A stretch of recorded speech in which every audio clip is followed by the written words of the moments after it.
Bismillahirrahmanirrahim. Assalamualaikum warahmatullahi wabarakatuh. Dalam sesi ini, kita akan mendiskusikan bab 30 tentang induksi dan induktansi.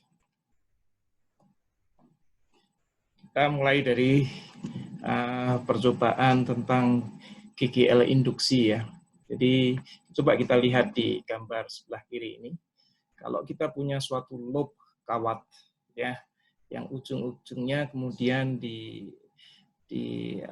dipasang voltmeter ya. Sewaktu tidak ada magnet berarti tidak ada perubahan medan magnet, maka tegangan akan nol.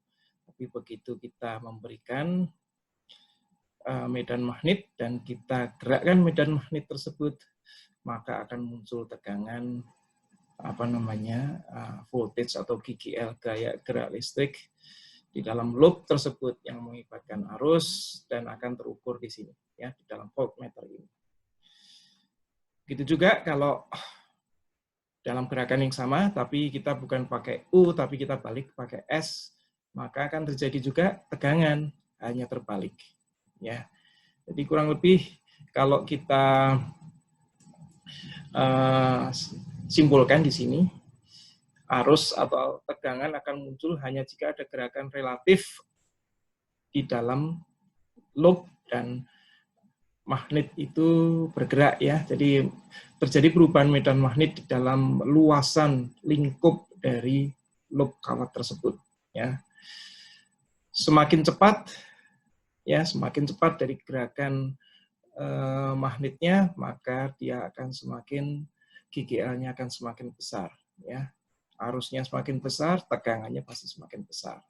Kemudian kalau kita balik kutubnya, maka yang kita dapatkan adalah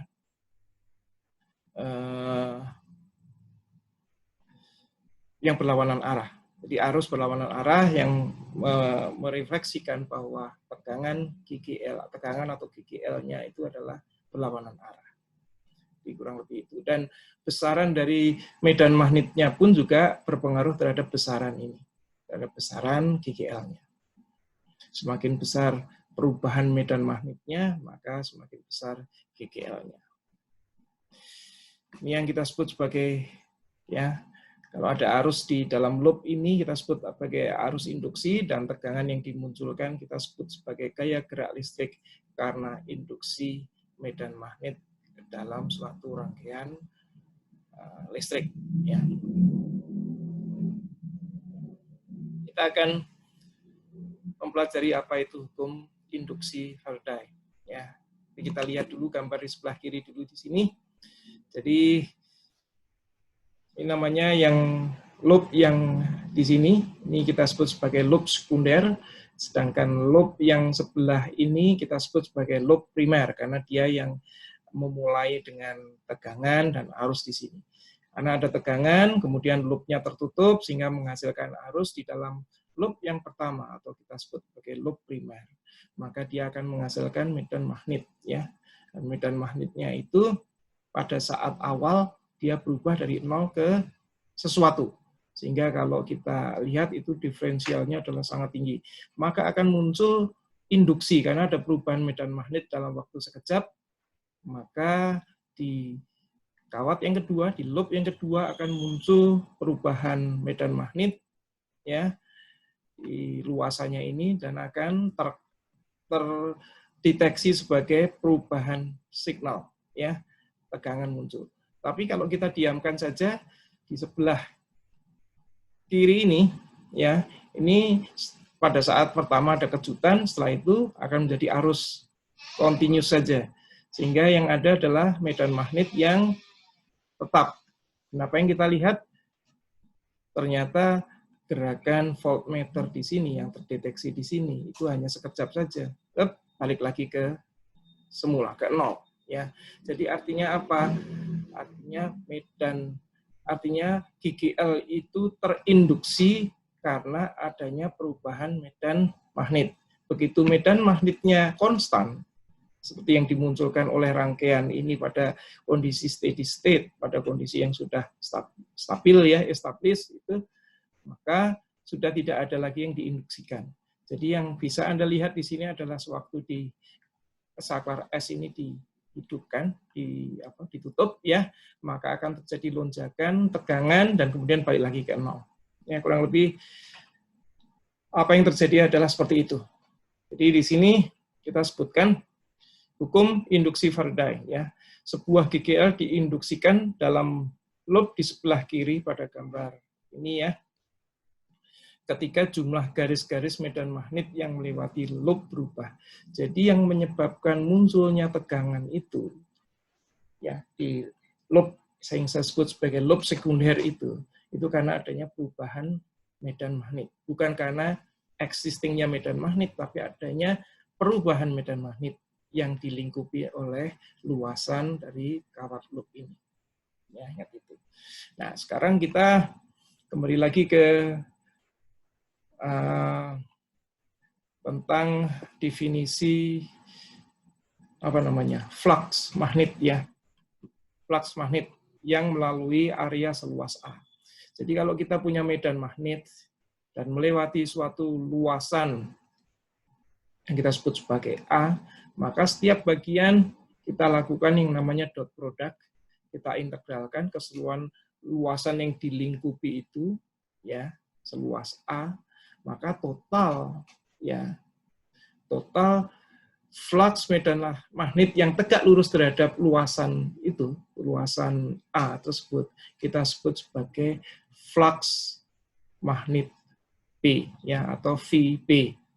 Jadi kalau anggap saja kalau semua medan magnetnya adalah tegak lurus terhadap luasan tersebut, ya, suatu luasan seperti ini, maka kita bisa mengatakan bahwa arah dari luasan tersebut, vektor dari luasan itu adalah sejajar dengan arah medan magnet, sehingga kita bisa mengatakan dot produknya adalah cos 0 derajat, sehingga artinya sama dengan 1. Jadi BA cos 0 derajat sama dengan BA, ya. Jadi VB, ya, flux magnet yang melalui luasan A tersebut, luasan A, ya, kita sebut sebagai BA. Ya, ini di sini disebutkan bahwa medan magnet tegak lurus terhadap luas A. Luas A ini sendiri punya suatu vektor yang tegak lurus terhadap bidangnya. Jadi kurang lebih seperti itu. Kemudian kita perkenalkan ada beberapa unit di sini. Kalau kita sudah kenal sebelumnya medan magnet, unitnya adalah Tesla, ya. Kalau untuk flux magnet itu dikalikan luas. Jadi flux magnet unitnya adalah Weber, di mana 1 Weber itu sama dengan 1 Tesla kali 1 milimeter persegi. Kita lanjut. Ini apa yang dikatakan sebagai hukum Faraday, ya. Hukum Faraday. Jadi kalau ada perubahan medan magnet, perubahan flux magnet yang melalui suatu rangkaian listrik, di sini adalah loop kawat, ya, persatuan waktu, maka dia akan memunculkan GGL yang kita sebut sebagai di sini tegangan, ya, tegangan yang ada di ujung kawat-kawat yang melingkupi flux magnet yang berubah tadi. Nah, jadi seperti yang sudah kita ceritakan, kalau Anda menggerakkan suatu magnet seperti ini, ya, ke dalam suatu loop seperti ini, maka akan terjadi perubahan medan flux magnet yang ada di dalam lingkup ini, maka akan terjadi suatu tegangan. Selama bergerak terus, dia akan ada tegangan terus, dan itu berubah sesuai dengan jumlah flux magnet yang ada di dalam lingkup ini. Begitu kita tarik ke sana, maka tegangannya akan berbalik, ya. Begitu juga kalau S yang dimasukkan, dia juga terbalik dibandingkan kalau yang melakukan adalah kutub U. Kurang lebih seperti itu. Nah, tanda negatif sendiri untuk menyatakan bahwa kalau kita memasukkan medan magnet ini ke dalam misalnya U ya, kita arahkan masuk ke dalam loop di sini, dia akan membangkitkan suatu tegangan. Di mana tegangan tersebut akan menyebabkan arus jika kita mengkonekkan kedua ujung dari kawat-kawat tersebut ya. Nah, arus yang dihasilkan oleh tegangan yang dihasilkan oleh perubahan flux magnet tadi akan mempunyai flux magnet yang berlawanan terhadap medan magnet yang menginduksi, berlawanan, sehingga kita beri tanda negatif seperti ini ya. Jadi kenapa muncul tanda negatif untuk menyatakan bahwa nanti hasil arus yang dibangkitkan itu akan melawan medan magnet yang atau flux magnet yang mempengaruhinya atau menghasilkannya. Itulah nanti kaitannya dengan apa yang kita sebut sebagai hukum kekekalan energi di slide selanjutnya. Jadi tegangan atau potensial listrik yang dihasilkan oleh adanya perubahan flux magnet ini persatuan waktu. Ya. Ini disebut sebagai hukum Faraday ya. Dan dikalikan N kalau kita memiliki suatu kumparan tidak hanya satu loop tapi sebanyak N, sehingga kalau ini kita seri sehingga tegangannya akan menjadi N kalinya dibandingkan kalau kita hanya punya satu loop saja, satu loop kumparan ya. Jadi kalau kita ingin mengubah flux magnet yang melalui kumparan, kita bisa mengubah magnitudo B-nya ya, medan magnetnya yang kita ubah sehingga flux magnetnya juga akan berubah ya. Kemudian memperluas kumparan ya. Kalau kita ingin meningkatkan tegangannya, maka yang kita tambah adalah luasan dari ininya kan. Karena VB atau fluxnya ini adalah perkalian antara medan magnet dan luasan dari kumparannya. Ya. Dan tentunya adalah jumlah dari kumparannya. Dan yang terakhir adalah sudut dari arah medan magnet. Kalau ingin dimaksimalkan, maka sudutnya harus tegak lurus terhadap luasannya. Atau bisa kita katakan kalau tegak lurus berarti arah medan magnetnya harus sejajar dengan vektor dari luasan kumparannya.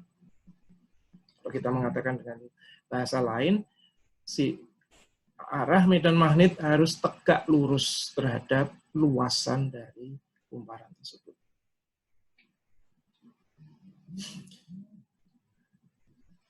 Hukum Lenz ya, ini sudah saya berikan sebelumnya sebenarnya. Ini adalah mencerminkan hukum kekekalan energi. Jadi katakan begini, sebuah arus induksi memiliki arah sedemikian rupa sehingga medan magnet akibat arus melawan perubahan flux magnet yang menginduksi arus tersebut. Yang saya katakan tadi, kenapa ada sign negatif ya, ada tanda negatif sewaktu kita menyatakan dalam hukum Faraday bahwa tegangan yang dihasilkan sama dengan minus dV per dt ya. Kurang lebih itu, dan itu juga mencerminkan hukum kekekalan energi. Artinya kalau kita menggerakkan ke kanan ini U, maka akan ada arus pada saat yang sama, arus tersebut akan menghasilkan, artinya akan mengenerate energi lain, dan karena ada perubahan energi, artinya apa? Harus ada usaha untuk membangkitkan itu. Artinya apa? Usaha itu dibentuk dengan cara seolah alam, dengan cara melawan medan magnet yang dihasilkan oleh I ini harus melawan arah dari medan magnet yang diakibatkan oleh dihasilkan oleh si magnet ini. Jadi kalau medan magnetnya U bergerak ke sana, maka akan ada arus sedemikian rupa supaya si arus yang dihasilkan ini akan memberikan medan magnet yang arahnya adalah terbalik. Ya.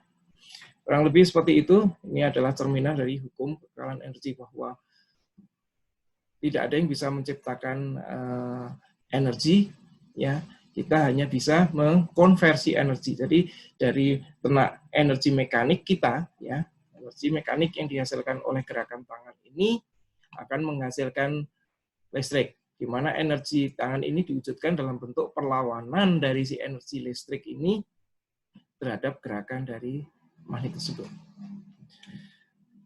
Kurang lebih itu, kita lanjut.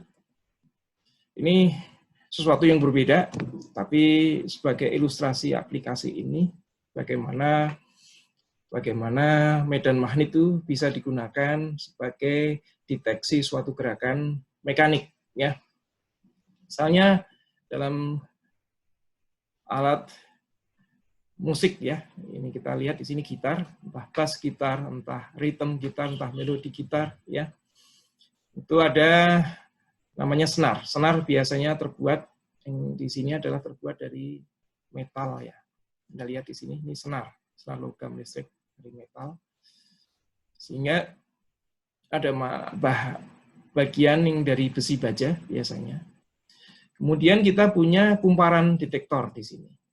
Ya, mana kumparan detektor itu melingkupi suatu magnet, ya, yang ada di dalam ini gitarnya itu, ya, ini sebagai detektor, ya. Jadi apa? Medan magnet ini akan mempengaruhi si senar ini, senar baja ini, sehingga dia di sini akan ada suatu seperti magnet terinduksi, ya, yang ada di senar ini. Begitu magnet induksi ini kita getarkan karena kita sentak dengan permainan gitar kita, apa yang terjadi? Dia akan bergerak. Dan pergerakan ini akan dideteksi oleh ini. Kalau sebelumnya si kumparan ini mendeteksi hanya konstan magnetic field saja, flux magnetik yang konstan saja, dia tidak akan menghasilkan apa-apa. Begitu dia ada gerakan di sini, maka dia akan mendeteksi gerakan medan magnet yang dihasilkan oleh senar ini, ya, ujung senar ini.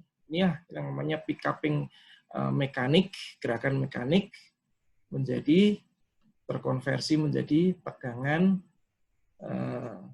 listrik kecil di sini yang perlu dikuatkan oleh rangkaian amplifier selanjutnya.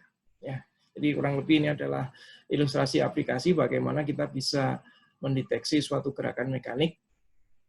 Misalnya contohnya adalah gerakan akustik, ya, akustik suara itu, dan semuanya bisa diwujudkan dalam perubahan tegangan listrik, ya.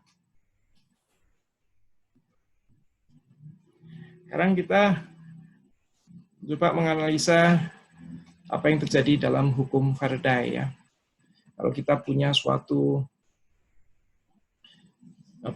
kawat, ya, kotak persegi kawat ini, loop namanya, loop tapi bentuknya persegi supaya kita mudah menganalisa.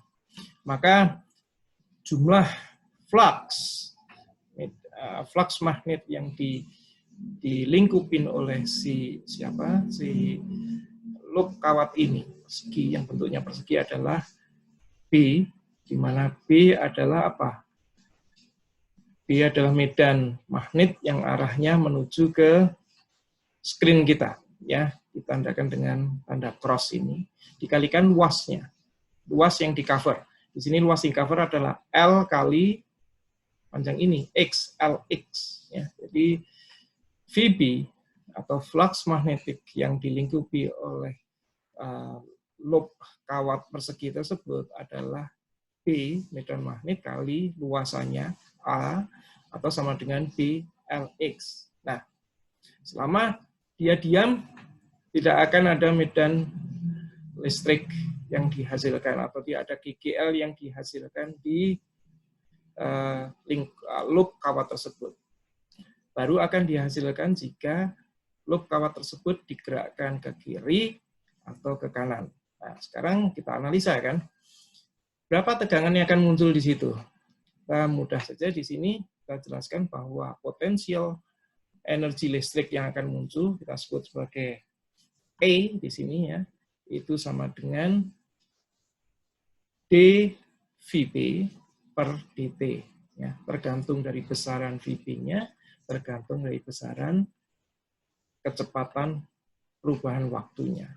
Nah, kita tahu dVB adalah dBlx dt. Nah, sekarang yang berubah apanya? Kalau kita gerak, di sini kita gerakan ke arah ke kanan, kita tarik misalnya, maka besaran potensial energi listriknya adalah sama dengan BL dx dt. Karena B-nya tidak berubah, L-nya juga tidak berubah. Yang berubah apa? Dx, ya. Karena yang overlap terhadap medan magnet ini adalah X, dan X berubah tergantung pada kecepatan perubahannya atau dt-nya. Ya, ini yang dx dt ini yang kita sebut sebagai V, velocity atau kecepatan. Ya, jadi potential energi listrik yang dihasilkan dalam loop ini atau kita sebut sebagai tegangan di 2 titik di sini ya, kawan. Itu besarnya adalah E di sini ya. Dan besarnya adalah BLV. Nah, sekarang kalau kedua titik tersebut ya, ujung-ujungnya kita hubungkan dengan resistor. Yang kita lihat di sini ada resistor, maka tegangannya tetap E, kemudian kita sambung dengan R, maka akan ada arus. Di mana arus itu besarnya adalah tegangan dibagi R, ya. Di mana tegangannya yang dihasilkan tadi itu adalah BLV dan dibagi R. Ini adalah besaran dari arus yang terjadi di dalam loop tersebut. Nah, akibat adanya arus tersebut pasti ada perlawanan dari sistem tersebut. Kalau nggak ada arus, maka kita tetap ringan saja menggerakkan si kumparan tersebut atau si loop kawat tersebut. Tapi begitu kita kasih load atau kita short atau kita load ya, kasih resistor, di situ ada arus, maka akan terjadi gaya perlawanan oleh si medan magnet dan arus listrik terhadap gerakan tersebut. Ya, inilah namanya hukum kekekalan energi tadi. Hukum Lenz berlaku di sini. Di mana gaya itu, ya kalau kita lihat di FD itu, ya FD itu ini ya, gaya ke sana kan. Kalau kita tarik ke sana berarti gaya melawannya adalah gaya ke sana. Karena gaya yang F2 dan F3 itu tidak mempengaruhi terhadap energi yang kita keluarkan. Dia memang akan membuat loop-nya membesar ya. Hanya tidak akan mempengaruhi energi yang di dalam perhitungan ini. Yang akan berpengaruh adalah ini. F1 ini, karena ini melawan gerakan dari loop kita. Ya, jadi FD ini besarnya ya karena kebetulan gerakan dan arus listrik serta apa namanya medan magnet itu semuanya 90 derajat sehingga cross produknya ini sin 90 derajat sehingga semuanya menjadi sama dengan 1, ya kan? Sehingga gaya tersebut entah itu kita sebut FD, entah kita sebut F, entah kita sebut F1, itu besarnya adalah ILB.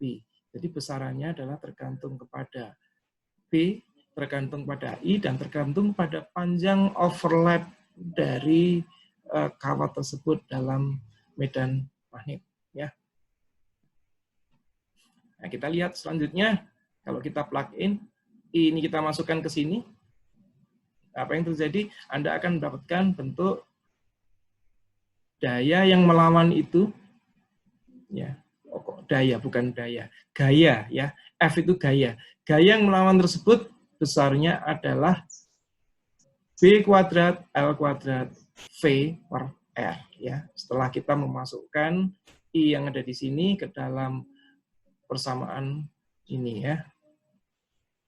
Ini gaya. Sedangkan daya ini kita sebut sebagai daya mekanik input. Jadi artinya kita mengeluarkan, kita tuh mengeluarkan daya untuk menarik itu kita sebagai input mekanik ke dalam sistem tersebut. Itu adalah P sama dengan ya, daya mekanik input sama dengan gaya melawan dikalikan kecepatannya. Kurang lebih sama dengan ini. Ya. Jadi semuanya kuadrat ya. Anda lihat di sini per R. Ini adalah daya mekanik input yang kita masukkan ke dalam sistem supaya kita bisa menarik dia, menarik si loop itu. Nah, sekarang ini adalah kita sebut juga laju melakukan usaha, sedangkan satunya lagi pada saat yang sama sebenarnya terjadi konversi. Kita memasukkan daya mekanik, tapi pada saat yang sama terjadi konversi menjadi arus listrik dan arus listrik menjadi termal, ya, daya termal yang dinyatakan dalam bentuk daya termal atau output, daya listrik output yang menjadi daya termal diwujudkan dalam bentuk I kuadrat R, ya. Kalau kita ini kan, kalau kita nyatakan bahwa semuanya adalah ideal, efisiensi 100%, maka kita bisa melihat bahwa daya listrik output yang menjadi daya termal itu, ya kan, I itu di sini ya, kita taruh di sini, kita kuadratkan, dikalikan R, hasilnya ternyata apa? Ternyata sama dengan yang ada di sini. Ya, dan ini kita nyatakan sebagai daya listrik yang menjadi daya termal. Ya, jadi ini menunjukkan bagaimana terjadinya konversi energi yang awalnya dari mekanik tangan kita menarik atau mendorong menjadi suatu energi listrik yang kemudian energi listrik itu dikonversi oleh resistor menjadi energi termal. Ya. Semoga cukup clear dengan apa yang saya jelaskan dalam slide ini, bagaimana terjadinya konversi energi di dalam fisika. Ya. Nah, sekarang dalam sesi ini kita akan bicara sesuatu yang berbeda, tapi bicara tentang induktor dan induktansi. Ya. Jadi kita sudah mengenal ada L, ada R, ada C. Ya. Kita sudah mengenal R dulu. R itu adalah ohmik, ya, mempunyai sifat ohmik, artinya kalau kita punya tegangan untuk menjadi suatu arus pasti harus dilewatkan suatu R, ya. Jadi kita bisa mengatakan bahwa I itu sama dengan V atau tegangan, ya, GGL per R, ya. I sama dengan GGL per R, atau kita bisa menyebutkan juga R itu sama dengan GGL per I. Nah, dalam logika atau analogi yang hampir mirip, meskipun tidak sama ya, karena agak berbeda sedikit. Cuma logikanya kita bisa mengatakan definisi induktansi. Kalau tadi dalam definisi resistansi kita menyatakan GGL per I sama dengan R, ya, resistansi. Sekarang kita bisa menyatakan jumlah, ya, jumlah flux yang mempengaruhi suatu kumparan, di mana kumparan itu jumlahnya adalah N, dan jumlah fluxnya adalah B, kalau dibagi I, itu kita sebut sebagai nilai induktansi dari kumparan tersebut. Nah, kurang lebih definisinya seperti itu. Ya. Jadi NVB ini kita sebut sebagai hubungan flux magnet dengan kumparan, ya.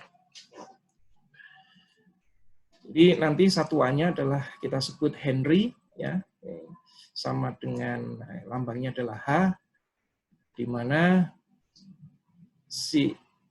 siapa ini? Ini Weber ya, ini ya. V ini atau flux magnet ini dikalikan N itu adalah Weber, atau kita bisa sering menyebutnya juga dengan Tesla meter persegi per ampere. Di sini A ini bukan luasan ya, di sini adalah satuan dari arus. Nah, kita mencoba melihat di sini ada suatu sumber tegangan dilewatkan R, dan dilewatkan L, maka akan muncul suatu arus I. Nah, sekarang kita akan melihat bagaimana hubungannya. Ya. Kita sudah tahu bahwa N VB, VB-nya sendiri adalah sama dengan BA, dengan N itu adalah jumlah lilitan dari kumparan tersebut, ya, jumlah totalnya. Itu sama dengan N kecil kali L, di mana N kecil itu adalah kerapatan dari muatan dari kumparan tersebut. Jadi saya bisa mengatakan misalnya kita punya panjang kumparan 10 cm, 1 meter, ya, 1 meter udahnya. Jumlah lilitannya adalah 1000, maka kalau per sentimeter persegi, maka akan ada 10 lilitan per sentimeter persegi. Nah, ini dinyatakan dalam N, ya. Tapi satuannya biasanya per meter persegi. Nah, L-nya adalah satuan dari panjang dalam meter juga, satuan panjang dari kumparan. Sehingga N kecil kali L itu sebenarnya adalah jumlah lilitan dari kumparan tersebut. Oke, dan kita sudah tahu di chapter 28, ya, bahwa jika ada arus melewati suatu kumparan dengan kerapatan N, maka medan magnet yang dihasilkan adalah sama dengan mu0IN. Jadi di situ kalau permeabilitas yang digunakan adalah hanya materialnya adalah hampa udara atau vacuum, maka kita pakai U0, ya, U0, ya. Kalau kita menggunakan besi atau apa yang mempunyai permeabilitas yang tinggi, maka kita harus mengalihkan dengan UR. R-nya ini biasanya cukup tinggi, ya, menggantikan ini. Jadi ini adalah P, setelah ini. Jadi kita bisa plug-in di sini. Kalau kita menyatakan, kita tarik ke sini, ya, L sama dengan NVB per I. Kita jabarkan, N-nya sama dengan NL, VB-nya sama dengan BA, kemudian kita lebih jauh lagi, B-nya adalah ini, ya, kalikan A, maka kita selanjutnya kita bisa mendapatkan bahwa L induktansi diri. Kita sebut induktansi diri di sini. L itu sama dengan mu0, atau nantinya kita bisa menyebutnya menjadi mu saja kalau material di lingkup kumparan tersebut tidak sama dengan udara atau vacuum. Kemudian kalikan N kuadrat, di mana N adalah kerapatan jumlah kumparan per satuan panjang. Kalikan panjang dari kumparan itu sendiri, dikalikan luasan kumparan. Ya, jadi kalau lebih singkatnya lagi, unit induktansi diri per satuan panjang, nah, tinggal kita bagi dengan L-nya. Kita mendapatkan rumusan yang lebih kompak dan lebih mudah diingat adalah ini, ya, mu0 N kuadrat kali A. Ini untuk solenoid, ya, kumparan memanjang itu, ya, bukan toroid, ya. Nanti berbeda lagi. Di sini mu0-nya sama dengan ini, dihafalkan saja, 4pi kali 10 pangkat minus 7 Tesla dot meter per ampere, atau kita nyatakan dalam Henry per meter, ya. Baik, kita lanjut. Nah, tadi tadi induktansi, ya. L itu induktansi, bukan induksi diri, ya, maaf, induktansi. Kalau induktansi diri itu adalah yang kita sebut sebagai, induksi diri itu kita sebut sebagai voltage drop across L, ya. Kita sebut di sini, voltage drop across L, atau kita sebut sebagai VL, ya. Jadi kita ngasih ilustrasi begini. Kalau Anda punya suatu tegangan baterai, ya, kemudian Anda pasang R, maka akan ada arus lewat R tersebut. Kalau I yang lewat itu dikalikan R, akan kita sebut sebagai voltage drop across R, ya, yang besarnya adalah sama dengan tegangan yang menyebabkan arus tersebut. Nah, ini juga seperti itu. Kita sama.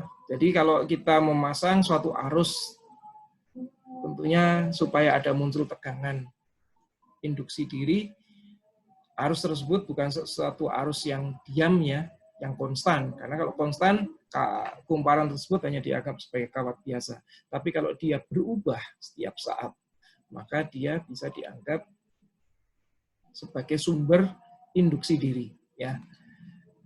Jadi akan muncul tegangan melawan atau voltage drop seperti di R tadi. Ya, kalau arusnya seperti ini, berubah ya, I-nya meningkat, maka akan muncul tegangan balik untuk melawan sumber tegangan di sini.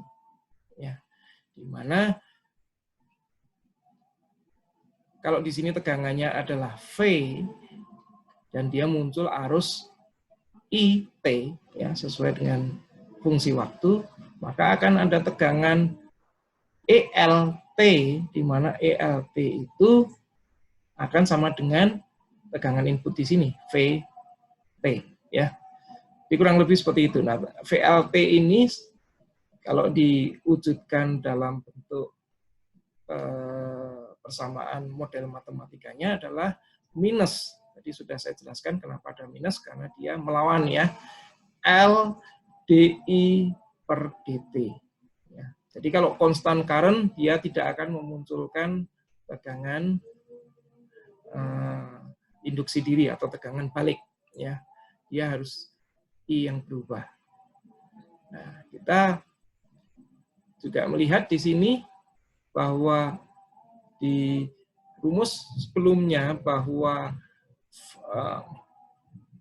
kalau kita melakukan, kita punya arus yang melewati suatu kumparan akan menghasilkan suatu flux magnet VB kalikan N, ya. Jadi kita bisa mendapatkan rumusannya adalah GGL induksi diri itu sama dengan minus D NVB per dt. Jadi besaran dari induksi dirinya tergantung kepada apa?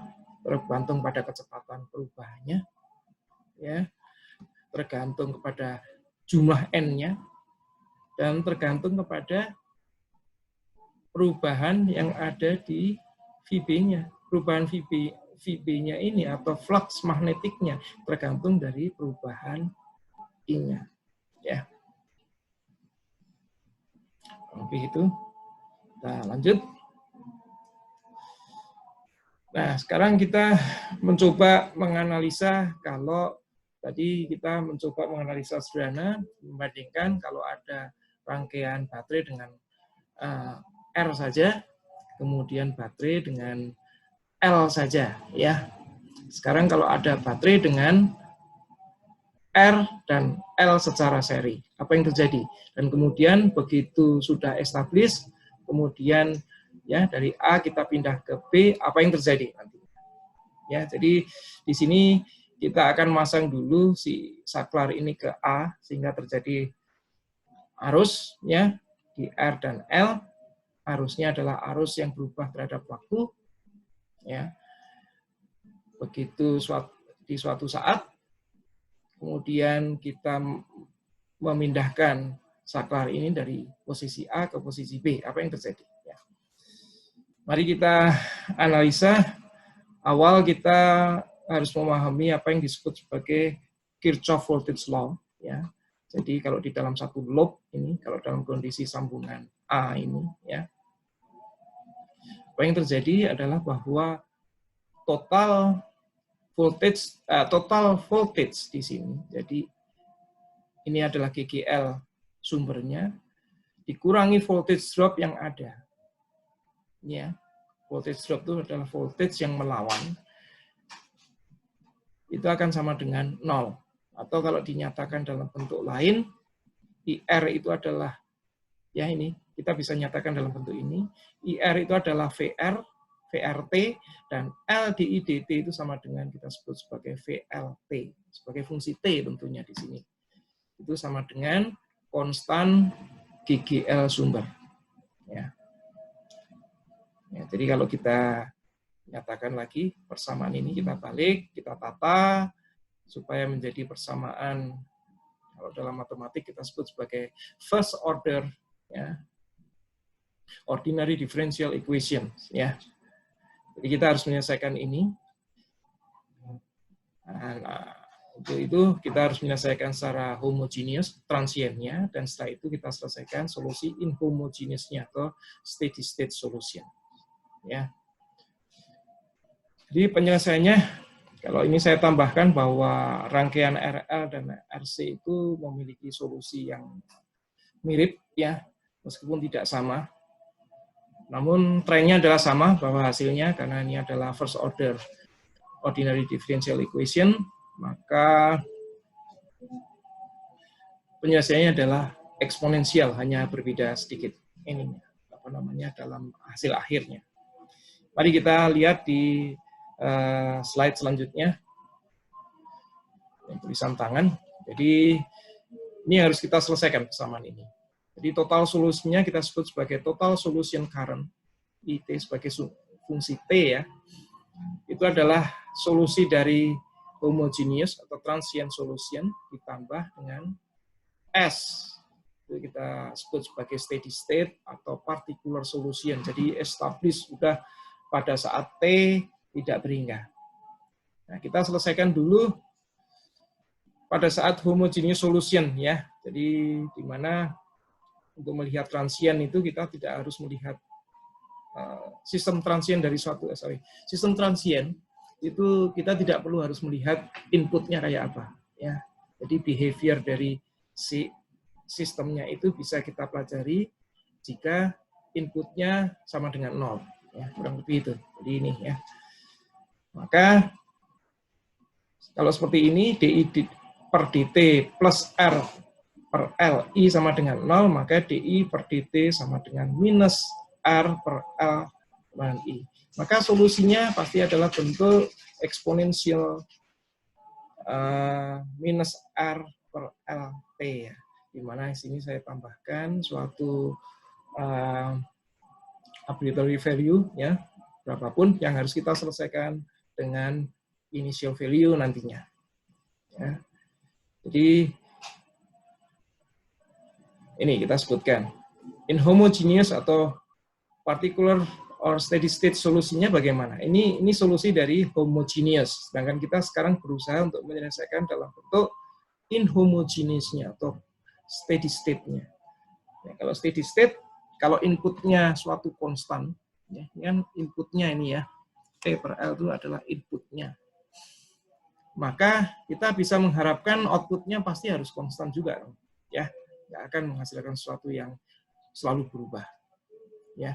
Sehingga kita mengharapkan adalah suatu konstan yang kita sebut sebagai CS, ya, konstan steady state. Sehingga total solusinya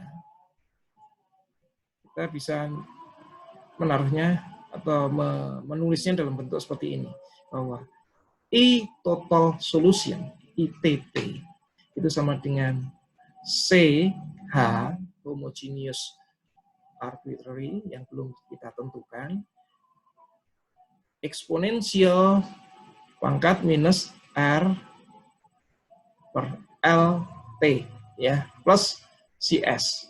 Nah, sekarang kita baru bermain dengan untuk menyelesaikan kedua variabel tersebut, yaitu CH dan CS yang belum kita ketahui. Kita untuk menyelesaikan dua value ini kita butuh mesti dua initial value, ya, pada saat T sama dengan 0 dan T sama dengan tidak berhingga.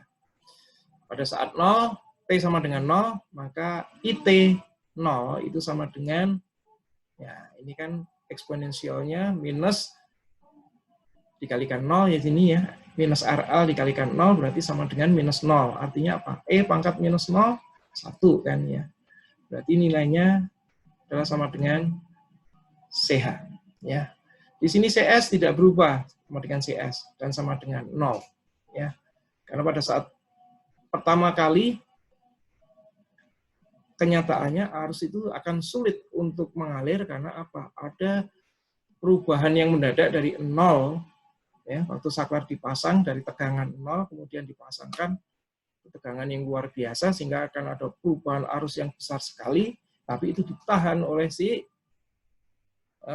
induktor tadi. DI per DT-nya menjadi sangat besar sekali ya. Jadi yang mendominasi drop voltage-nya adalah di induktornya. Jadi di sini kita bisa mendapatkan CS sama dengan min CH.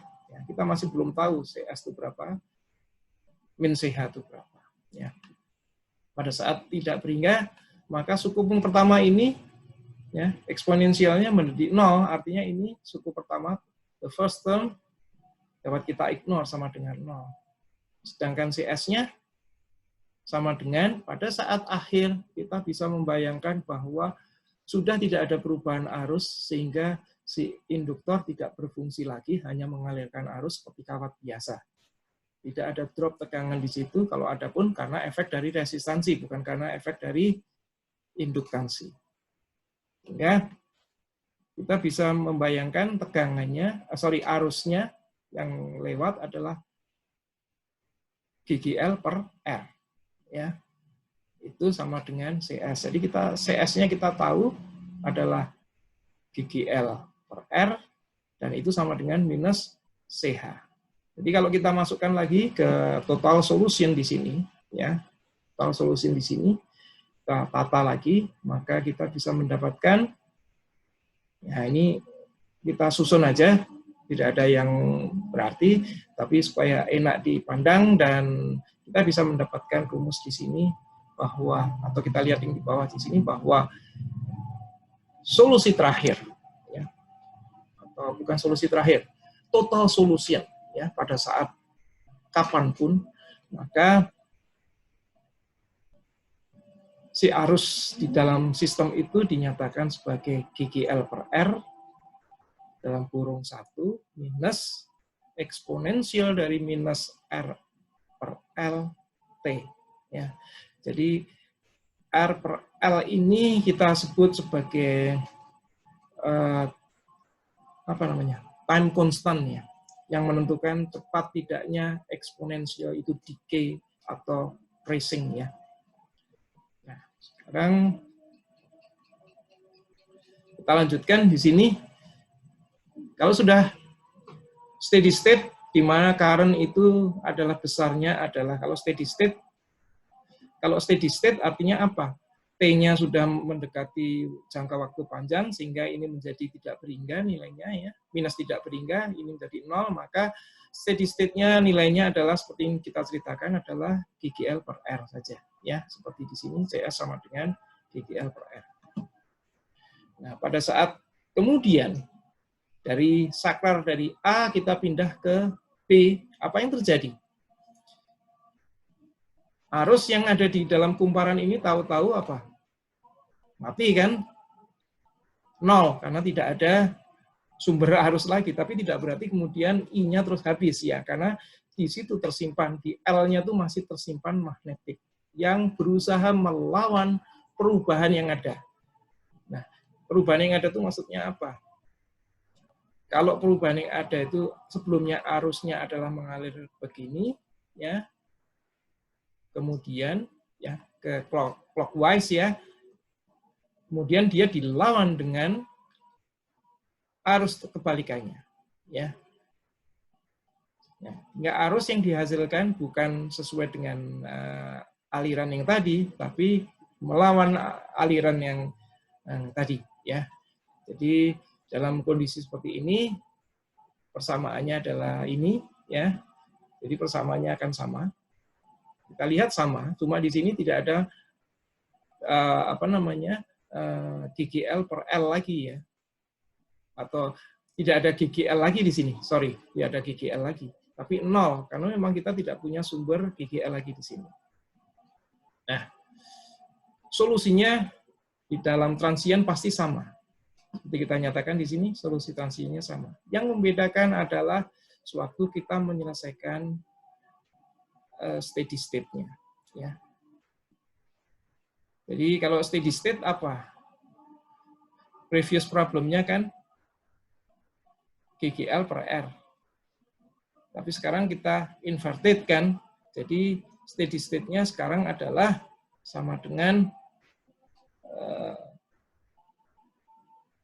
0 ya. Ya, pada saat steady state-nya kan nantinya akan sama dengan 0 karena akan terbuang terus kan. Sehingga kita bisa mendapatkan persamaan solusinya sekarang adalah GGL per R E pangkat atau eksponensial pangkat minus R per L T ya. Jadi sama, cuma bentuknya kalau Anda amati akan agak berbeda ya. Dan ini perlu kita tambahkan di sini. Ini ada tanda minus karena arah dari arusnya akan kebalikannya ya. Jadi mohon maaf di sini saya kurang. Ini harusnya ada tanda minus yang menyatakan bahwa arah arus yang dihasilkan oleh medan magnet yang sudah ada di dalam kumparan tersebut, L tersebut, itu arahnya adalah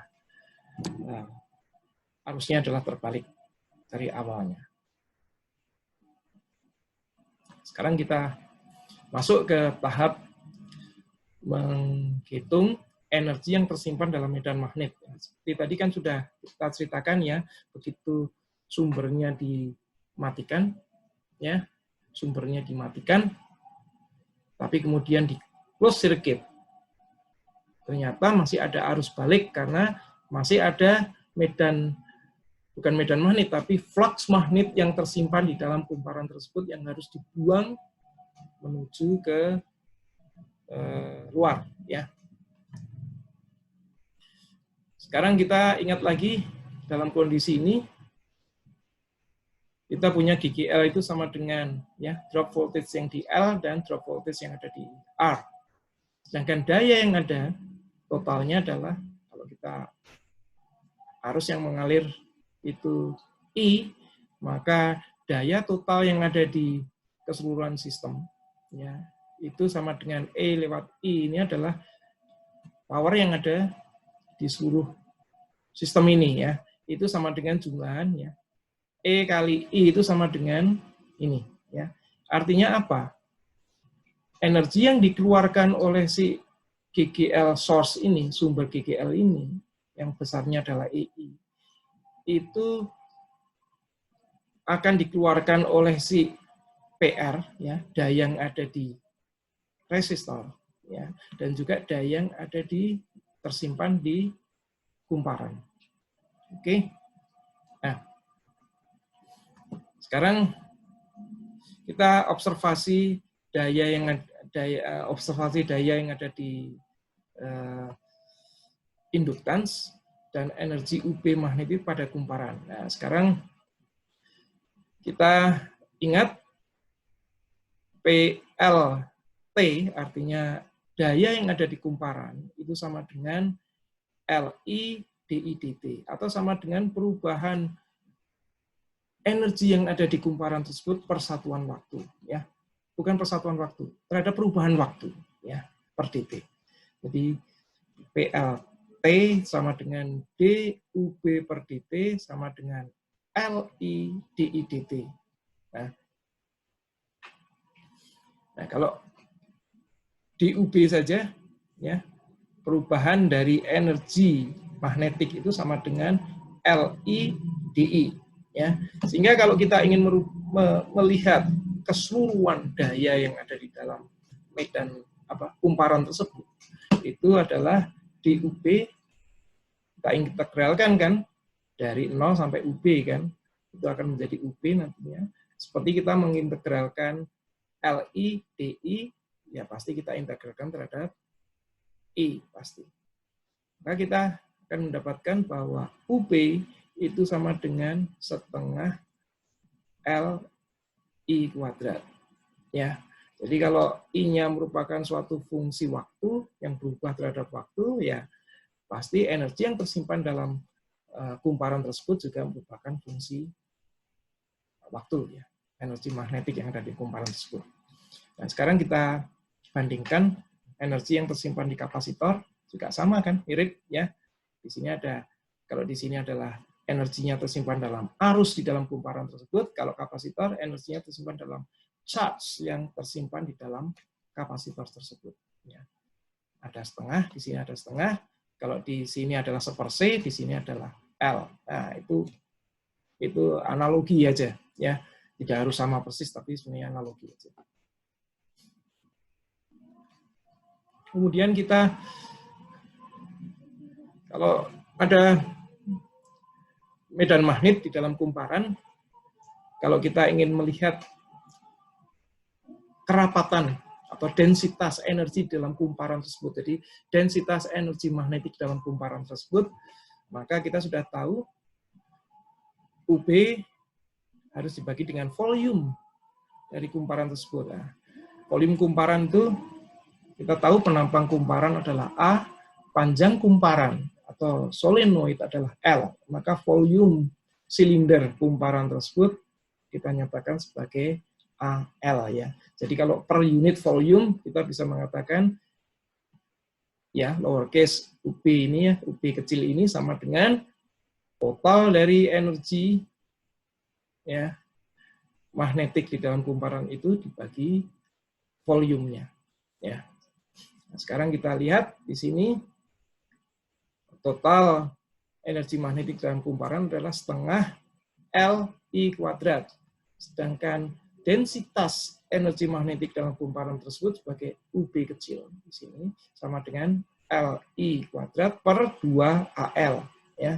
Nah, kita tata seperti ini dan kita melihat L per L kecil ya, ini panjang, jadi ini induktansi per L, maka kita mendapatkan samaan ini ya. Kalau kita plug in, nah kita ikutin saja di sini, maka densitas suatu energi di dalam kumparan ya, per volume ya, itu sama dengan medan magnet dalam kumparan tersebut kuadrat per 2 mu naught ya. Jadi ini parameter-parameter yang kita gunakan. L adalah induktansi kumparan, I sama dengan arus lewat kumparan, N jumlah kumparan persatuan panjang, dan A luasan penampang kumparan. Dan kalau kita bandingkan juga di sini, maka kerapatan energi listrik ya di dalam kapasitor kita bisa nyatakan sebagai setengah permittivity naught E kuadrat ya. Jadi E di sini adalah medan listrik yang ada di dalam kapasitor tersebut, plate kapasitor tersebut. Baik. Sekarang sampai ke slide terakhir ya. Kalau kita sebelumnya sudah diskusi tentang induktansi, kemudian kita bicara tentang induksi diri. Jadi induktansi itu nilai dari L-nya suatu kumparan. Kemudian kita melihat pengaruh dari kumparan tersebut terhadap sumber GGL yang mengibatkan arus ke situ, artinya dia akan melawan yang kita sebut sebagai induksi diri, yang artinya adalah melakukan tegangan balik, atau sering juga disebut sebagai drop voltage atau tegangan jatuh. Ya, nah, sekarang kita berbicara tentang hal lain lagi. Kita mungkin mengingat lagi apa yang kita diskusikan pada saat awal dari diskusi ini adalah pengaruh antara dua kumparan yang berbeda. Ya, ini kita sebut sebagai topik ini kita sebut sebagai induksi mutual. Bagaimana suatu kumparan berpengaruh menginduksi kumparan yang lain ada di dekatnya. Ya. Sebenarnya saling menginduksi ini tidak hanya terjadi antara kumparan.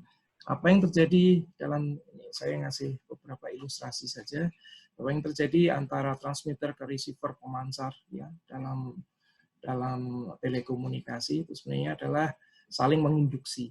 di mana induksinya sangat kecil karena jaraknya sangat jauh, remote dan lain sebagainya. Tapi itu terdeteksi dan itu digunakan untuk mengirimkan signal. Ya, sama persis. Jadi filosofinya sama dan filosofi fisiknya yang digunakan, fisikalnya adalah sama persis. Hanya mungkin bentuknya nanti di sini lebih banyak mendiskusikan tentang transformator ya, antara kumparan dan kumparan, sedangkan kalau antena itu sebenarnya agak berbeda. Cuma sebenarnya adalah induksi elektromagnetik ke remote area, ke remote antena. Ya. Namanya induksi mutual. Supaya Anda juga terbuka, mungkin saya perlu cerita sesuatu yang mungkin sering Anda hadapi. Kalau Anda mengenal apa ya, RFID atau smart card yang Anda gunakan untuk kartu mahasiswa Anda, itu sebenarnya adalah di situ ada suatu kumparan sebagai antena yang didekatkan dengan tempat taggingnya kan. Dengan itu Anda sebenarnya menginduksikan card Anda ke sumbernya. Ada sumber listrik magnetik di sana yang akan menginduksikan sehingga card Anda mendapatkan energi listrik induksi untuk menghidupkan sistem elektronik di dalam card Anda. Ya, biasanya CMOS, energinya yang dibutuhkan sangat kecil sekali. Dan di situ ada identifikasi Anda. Kalau Anda menggunakan untuk e-money, berarti di situ ada sisa uang Anda dan lain sebagainya. Ya, informasi digital tersimpan di situ dan energinya didapatkan dengan cara tagging ke sana. Dan informasi yang saling tukarkan, exchange informasi di antara card dan tempat Anda untuk nge-tag itu dan ke sistem informasinya adalah sewaktu Anda menempelkan itu. Jadi selain untuk mendapatkan energi, dia juga sebagai antena yang bekerja secara proximity, secara berdekatan. Ya, baik, saya nggak akan terlalu panjang mendiskusikan itu. Kita berbicara di sini aja untuk konsep dasarnya. Baik, kita lihat di sini ada gambar A dan B, ada kumparan 1 dengan jumlah kumparan N1, kemudian yang kedua adalah N2, sama ya. Kalau yang A di sini, kita sebagai sumber, ya, ada sumber. Jadi kumparan pertama ini diberi tegangan, ya, sebesar apapun lah di sini sehingga mengalir arus listrik sebesar I1. Ya. Maka akan terjadi medan magnet. Ya. Medan magnet, ada flux magnet yang berpengaruh terhadap N2 di sini. Ya, kumparan yang kedua di sini. Ya, dan akan menimbulkan GGL di kumparan kedua, tergantung dari perubahan yang selalu ada di kumparan pertama. Dia akan mengikuti perubahannya, ya, identik perubahannya. Nah, besar kecilnya tegangan GGL di N2 ini pasti terpengaruh oleh apa? Oleh bagaimana mereka berinteraksi. Kalau jauh, pasti ini kecil kan? Atau seberapa besar jumlah N1, seberapa besar jumlah N2.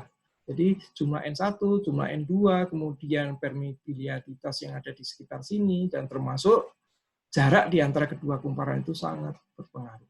Ini yang namanya nanti sebagai mutual induktansi. Gambar yang kedua, berbalik ya. Kalau di kumparan kedua dialiri arus besar I2, kita sebut I2, maka akan terjadi flux ya yang mengibatkan induksi di kumparan I1, di mana besaran voltage yang akan terinduksi di sini dipengaruhi oleh berapa N1, berapa N2 kan, dan berapa jarak serta berapa permeabilitas yang ada di sekitar kedua kumparan tersebut.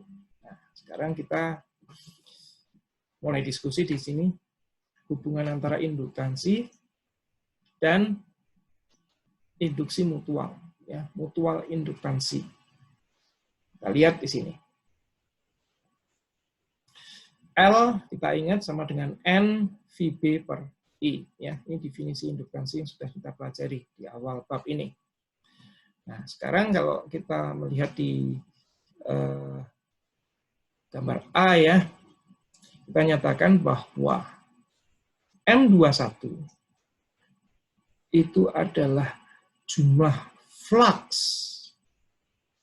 ya, yang jumlah flux yang ada mempengaruhi terhadap kumparan kedua.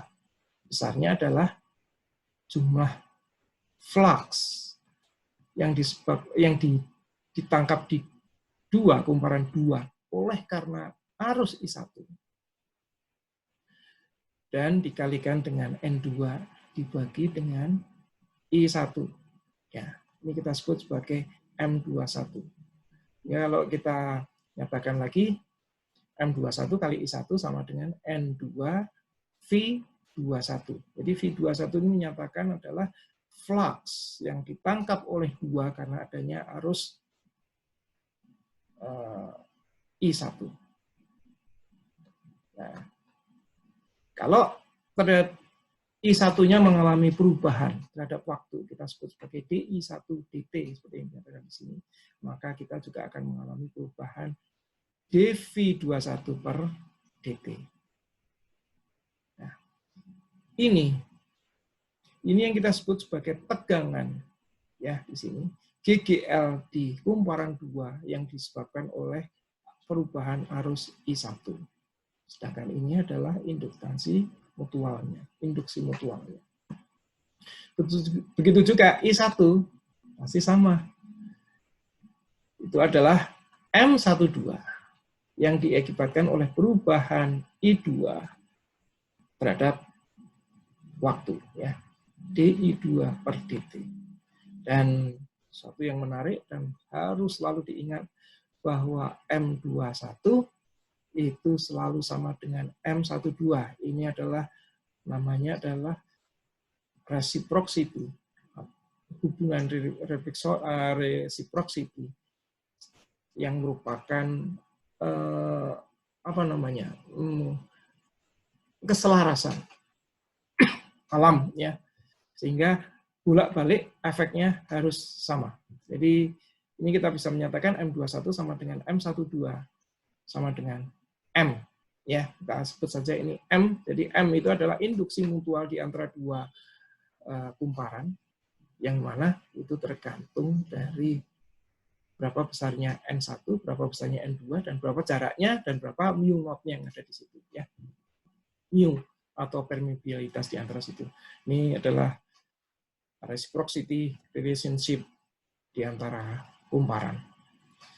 Jadi sekali lagi ini yang kita ulang ya, bahwa E2 itu diakibatkan oleh perubahan I1, sedangkan GGL yang satu itu diakibatkan oleh perubahan I2 terhadap waktu. Dan satuan induksi mutualnya tetap sama dengan definisi induktansi, yaitu satuannya adalah Henry.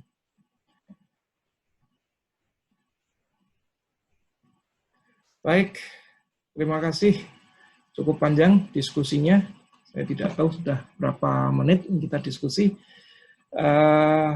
Terima kasih atas perhatiannya. Semoga bermanfaat apa yang sudah saya deliverykan ke adik-adik semua. Dan sampai ketemu di sesi selanjutnya.